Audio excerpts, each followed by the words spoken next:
So we're going to work on spinning today.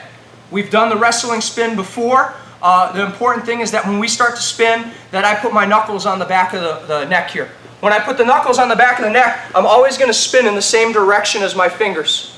Anyone know why I'm putting the knuckles on the back of the head? Okay. So you end up in seatbelt. End up in seatbelt or the cross face. Realize that when I spin, I want these, turn your head. So my knuckles are here, ladies and gentlemen. When I start to spin, that hand turns straight into the cross face. That's very important. So you can see that here I kind of just dropped the knee and turned my body.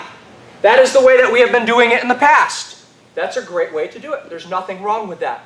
But today we're going to go with a little bit different of a concept.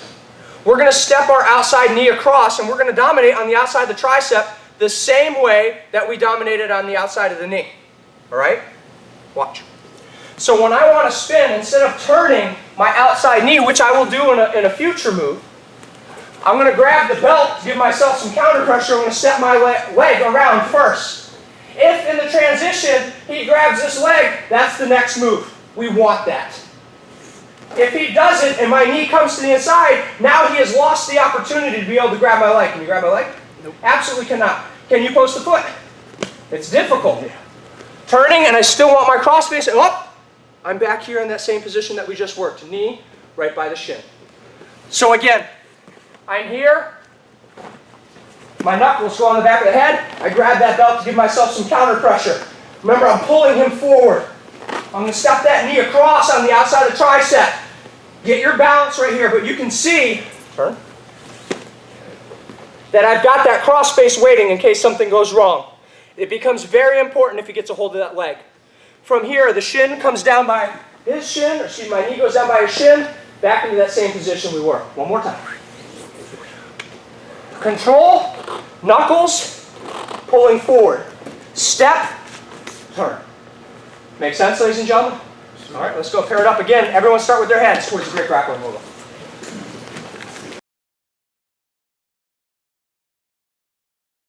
So he is in nice and tight. I am going to reach over. I'm going to grab control of that ankle. I'm going to lift him up. Remember, when you reach around to grab the ankle, we don't want to come over the back here. We want to come around the outside of the bottom.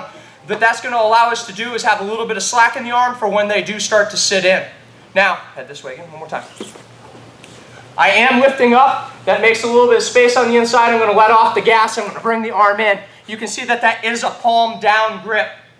From there, I'm going to change my whole body angle. One of the problems that I see is people allow this knee to flare out here and they try to drive them over top of the base. You're not going to be able to do that. We want to take them over top of the ankle because we've manipulated the triangle back here. So I'm here, I turn my shoulder in, and I give him the baby seal. Now remember, the baby seal means that my pelvis is low, and my belly button is on the outside of that knee. That outside of the knee is what I need to manipulate so he can't pull me in guard.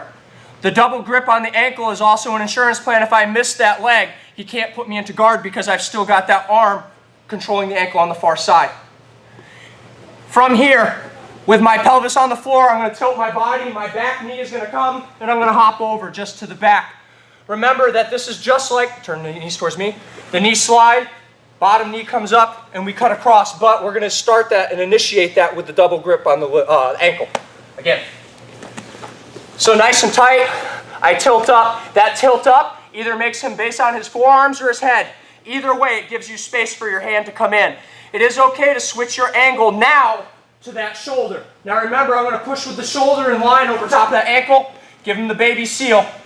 From here, I turn my hips, my bottom knee comes over, and I come to the back. One more time. Right. Control, tilt. Hand comes under, let off the gas. Remember, my shoulder's in the pocket of the hip.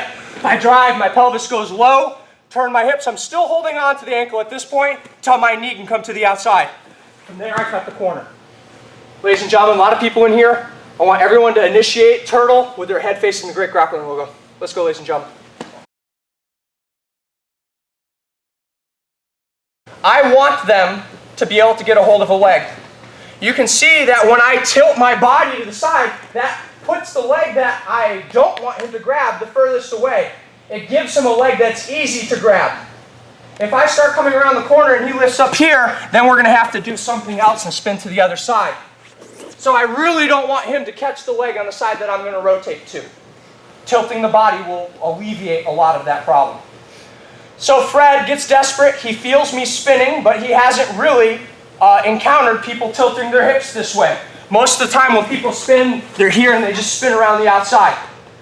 So naturally, when I start to come, he starts to reach that arm out and he grabs a hold of the leg. I need to be careful. We're going to do this move, but you need to do it slow because it's going to put a lot of pressure on the shoulder and the elbow. If you have flexible shoulders, it's not a big deal. I'm going to bring my knee into this space. A lot of people do this incorrectly. They just turn and come in. I don't want you to turn and come in. Remember, we still got our cross space brooding in there.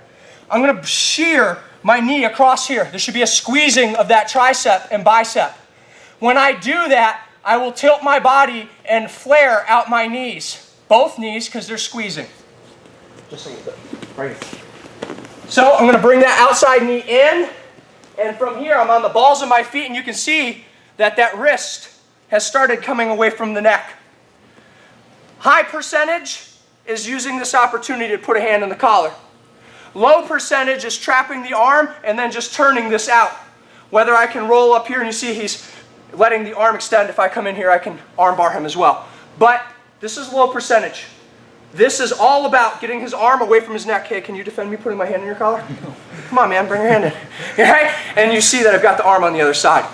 So it's important that when we make that turn, that my knee comes, it shears, and I turn both of my knees out. So again, from scratch, I'm in here. I've got the hand on the back of the neck. I'm controlling, and I'm pulling him in. You can see my hips are tilted away. I start to step this leg. He catches it. My outside knee comes in, and I turn. And you see I've got his arm trapped. Hand into the collar. If you want to, you can start going for your Hummel chokes in here as well, because you have that arm trapped. He's going to be in deep trouble. One more time. You want to see this? Kick.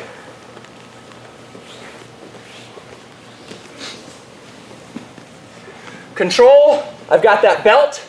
I'm pulling it forward. I step that leg across. He grabs. My outside knee comes in and it shears. I'm just turning for effect, ladies and gentlemen. Here. Arm comes in nice and tight. If you want to go for your clocks, that's okay. You want to go for your Hummels, that's okay. If you want to start seat belting and pulling them back into crucifix, that's okay.